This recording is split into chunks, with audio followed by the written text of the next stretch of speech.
أهلا بكم في موجز الأنباء من المسار نيوز. أهم عناوين الأخبار: القائد العام للقوات المسلحة الفريق أول ركن عبد الفتاح البرهان يشهد ختام تمرين رايات النصر 4 بقاعدة المعاقيل العملياتية بمدينة شندي بولاية نهر النيل. الكشف عن تفاصيل جديدة في مشروع الربط السككي بين السودان ومصر. والي النيل الأبيض يؤكد اهتمام حكومته بإكمال مشروعات مياه الشرب. الطلاب المعاقين يشيدون بمجهودات نائب رئيس مجلس السيادة الفريق أول محمد حمدان دكلو. إليكم تفاصيل الأخبار.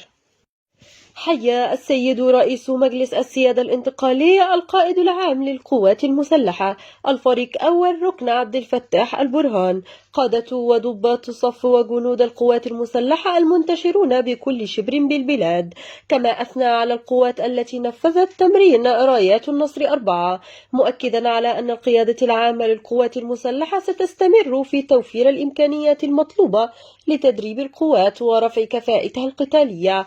وبشأن الموقف السياسي بالبلاد، شدد سيادته لدى تشريفه ختام مناورات رايات النصر 4 بقاعدة المعاقيل العملياتية على أنه ليس هنالك تسوية بالمعنى الذي فهمه البعض، وإنما هي نقاط تم طرحها نرى أنه يمكن أن تساعد على حل التعقيدات السياسية الراهنة، وقد وافقنا عليها ضمن اتفاق سياسي إطاري يصب في مصلحة كل سودانيين دون إقصاء لأحد، وينبغي ألا تحاول أي جهة أن تختطف هذا الاتفاق لمصلحتها الذاتية دون الآخرين أو أن تسعى لاختطاف السلطة من جديد.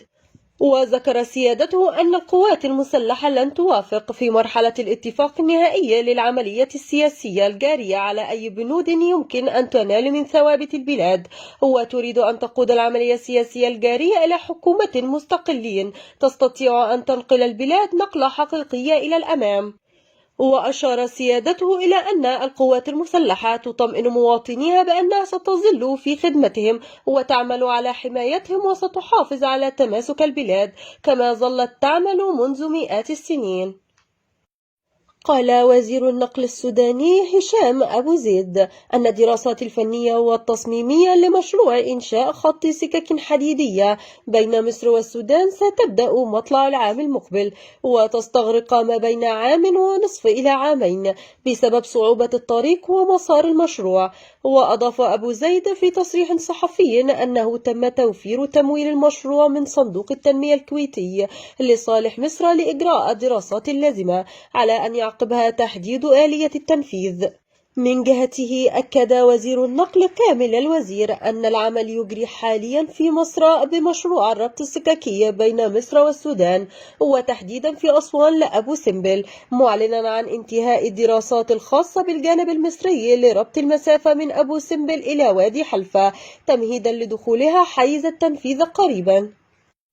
وقف والي النيل الأبيض المكلف الأستاذ عمر الخليفة ترافقه المدير التنفيذي لمحلية ربك الدكتورة ربع سعيد وعدد من الصحفيين والأجهزة الإعلامية المحلية والقومية للوقوف على سير العمل في محطة مياه مدينة ربك الجديدة المدمجة بحضور المهندس رحمة الإمام المدير العام لهيئة مياه الشرب بالولاية والعاملين بالمياه. واستمع الوالي والوفد المرافق له على سير العمل في محطة ربك الجديدة وأهميتها للمساهمة في سد النقص في مياه مدينة ربك.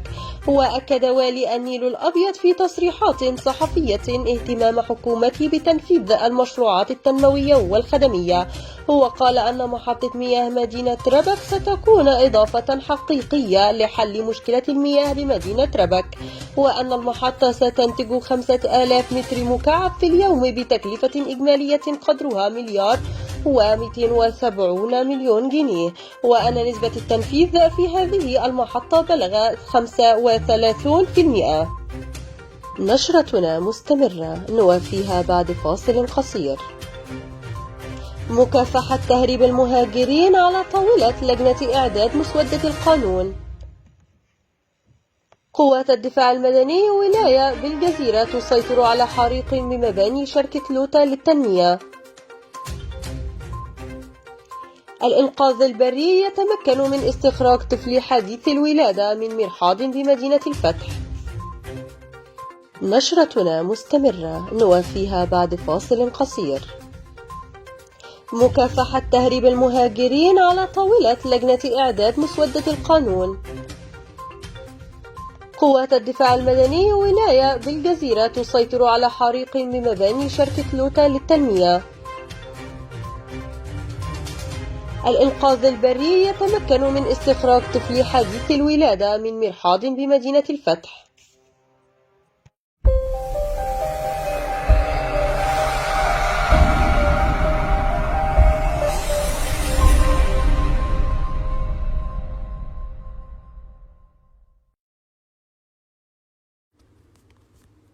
مؤسسة المسار، إعلانك بالمسار نحو أقصى حدود الانتشار. قنواتنا هي المسار نيوز، والمسار إنجليزي، والمسار وادي النيل، والمسار الرياضية، والمسار ميكس، بالإضافة لتطبيقنا على جوجل بلاي أو مجموعات الواتساب ووسائل التواصل الأخرى. أنت على موعد مع مليون من المتابعين والمتلقين، بحيث تزدهر الأعمال وتتحقق الآمال. المسار، منصة الانتشار نحو المزيد من العملاء.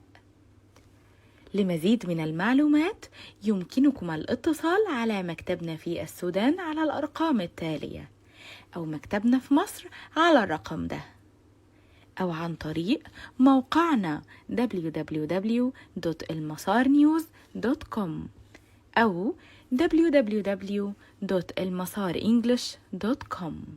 مجموعة المسار، منبر لمن لا منبر له.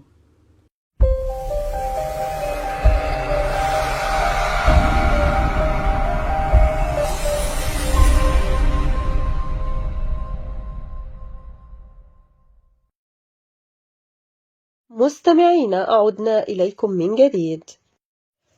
ناقش اجتماع لجنة إعداد مسودة قانون مكافحة تهريب المهاجرين ماهية جريمة التهريب وإثرها على المستويين الوطني والدولي. وأكد أعضاء اللجنة وفقا لتصريح صحفي على أهمية اصطحاب القوانين والتشريعات الدولية ذات الصلة ودمجها في مسودة قانون مكافحة تهريب المهاجرين وموائمتها للتشريعات المحلية وفرض العقوبة الملائمة، إضافة إلى تضمين كل الجرائم ذات الصلة مع الاسترشاد بالتجارب المشابهة ومراعاة الاتفاقيات الدولية والإقليمية التي صادقت عليها السودان، توطئة لإعداد مشروع القانون ومذكرته التفسيرية. تمكنت قوات الدفاع المدني بولاية الجزيرة من إخماد حريق شب داخل ورشة حدادات خاصة بشركة لوتا مشروع السكن الاقتصادي بشرق النيل. وفي تصريح للمكتب الصحفي للشرطة، أوضح العميد الشرطة محمد الأمين النعيم مدير قوات الدفاع المدني بولاية الجزيرة أن الحريق نتج عن شرارة انطلقت من إحدى ماكينات اللحام أدت لاحتراق بعض المواد الخشبية والبلاستيكية المشتعلة داخل الورشة، نتجت عن ذلك كمية من الدخان الكثيف. وأشار إلى أنه فور تلقي غرفة العمليات البلاغ تحركت فرق الدفاع المدني إلى مكان الحريق وتمكنت من السيطرة عليه في زمن وجيز والحيلولة دون وصول النيران إلى المباني المجاورة، مشيرا إلى عدم وجود أي خسائر في الأرواح. ومن جانبه امتدح المهندس المغيرة حسن مدير مشروع السكن المنتج إدارة الدفاع المدني على الجهود الجبارة التي بذلت للسيطرة على الحريق وسرعة الاستجابة لقوات الدفاع المدني مما كان له الأثر في سرعة إخماد الحريق. تمكنت قوات الدفاع المدني بولاية الخرطوم وعبر وحدة الإنقاذ البري من استخراج جثة طفل حديث الولادة من داخل مرحاض بلدي بمدينة الفتح بأم درمان بإشراف مباشر من اللواء يوسف الإمام الأمين مدير دائرة قوات الدفاع المدني بولاية الخرطوم، والعميد شرطة أحمد يوسف مدير دائرة الشؤون العامة بحضور المقدم ربيع محمد موسى. وتم إجراء اللازم وفتح بلاغ بقسم الشرطة. للاطلاع على مزيد من تفاصيل الأخبار تابعونا على ويب سايت المسار نيوز. أو على صفحاتنا الخاصة بمجموعة المسار على موقع التواصل الاجتماعي فيسبوك وتليجرام، أو على قناتنا على اليوتيوب، أو راسلونا على رقمنا على الواتساب، أو تابعونا على موقعنا على الجوجل بلاي. نشكركم على متابعة هذا الموجز أينما كنتم. طابت أوقاتكم بكل خير. سمية إسماعيل، المسار نيوز، السودان.